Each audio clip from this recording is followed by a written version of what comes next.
This is Miss Brown. Today I'm posting a video on translations. This is for my Math 2, my Honors Math 2 classes.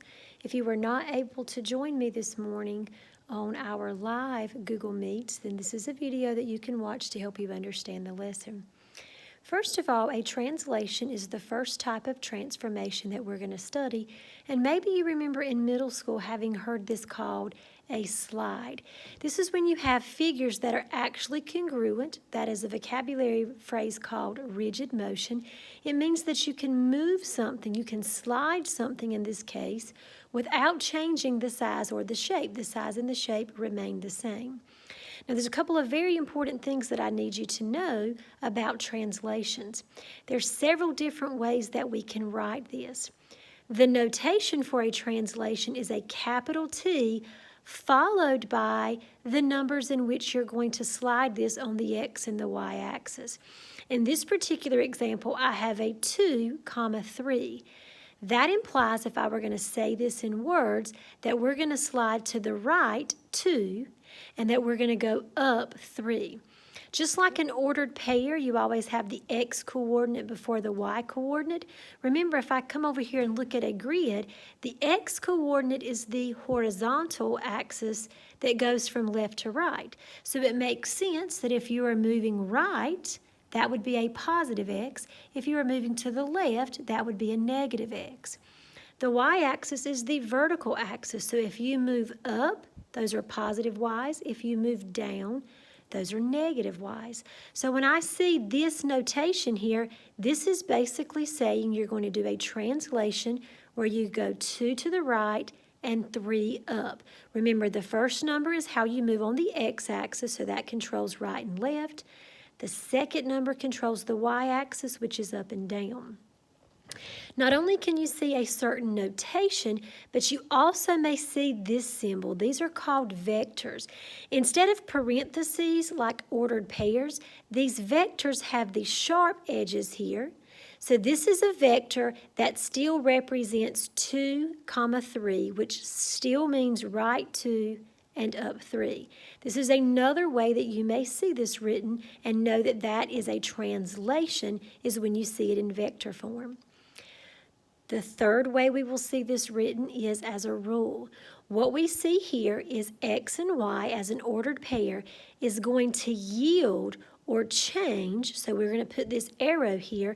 And then you have the algebraic rule.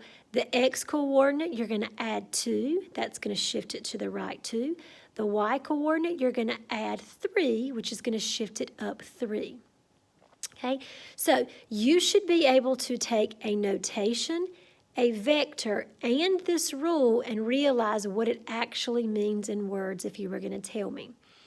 The pre-image is the original figure before anything gets slid over. After it is transformed, the image is the name of the new figure.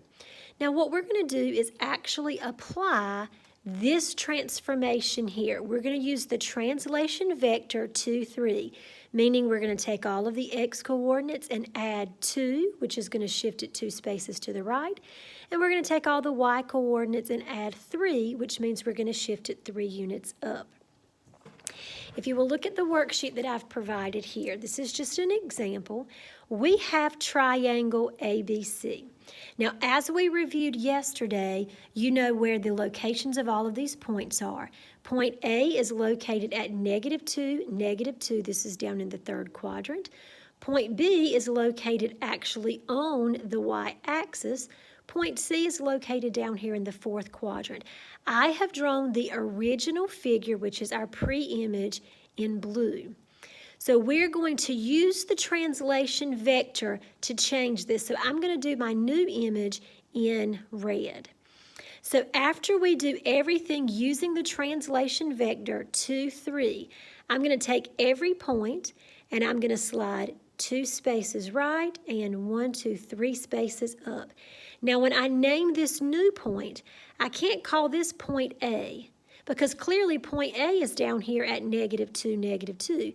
This is the new point, and I'm going to call that A prime. This point corresponds with this one, but it's after a transformation has taken place. I'm going to do that same transformation for all of the other points. So from point B, I'm going to slide to the right 2 and up 1, 2, 3, and that will be the location of B prime. This is B. After it is transformed, there is B prime, and I will do the same thing for point C. Right 2 and up 1, 2, 3. Here is the location for C prime, and I can connect the dots. And I have a figure and its image that are congruent. They have parallel slopes. If you compare segment AB to segment A prime C prime, BC to B prime C prime, they would run parallel to each other. They're the exact same length. The same thing from point A to point B. A prime to B prime would be the same length. These would run parallel to each other. These are congruent figures.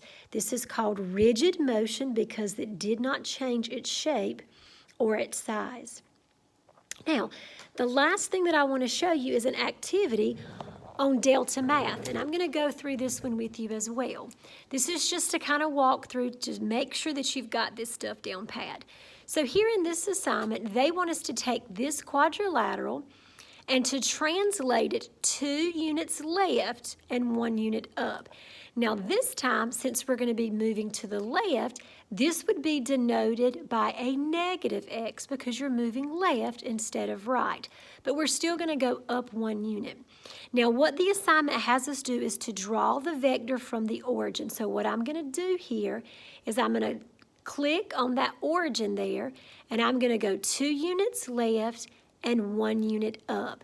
That is the vector that we're going to use to slide this. So now it's asking me to move the tail of this vector to each vertex. So I'm going to click and drag it to that point. So that point will go 2 left and 1 up. I'm going to click it to this point so that that one goes 2 left and 1 up.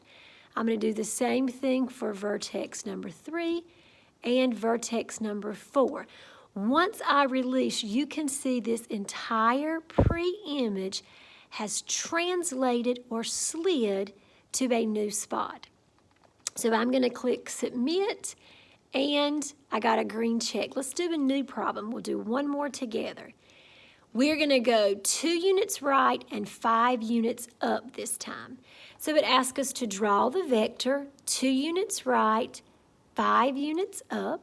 So now I'm going to move this vector to each one of the vertices of this triangle, and as soon as I release the 3rd vertex, the whole entire triangle has been created. The original pre-image is the exact same size and shape as its new image. It has just translated or slid to a different spot. Okay, and I can submit that one. I get another green check. Okay, the great thing about these videos is if you have any questions, you can pause, you can take notes. Remember, you can email me if you have any questions. When I have my office hours, we can do a Google Meet so that you can ask questions. Please just let me know if there's any way that I can help you.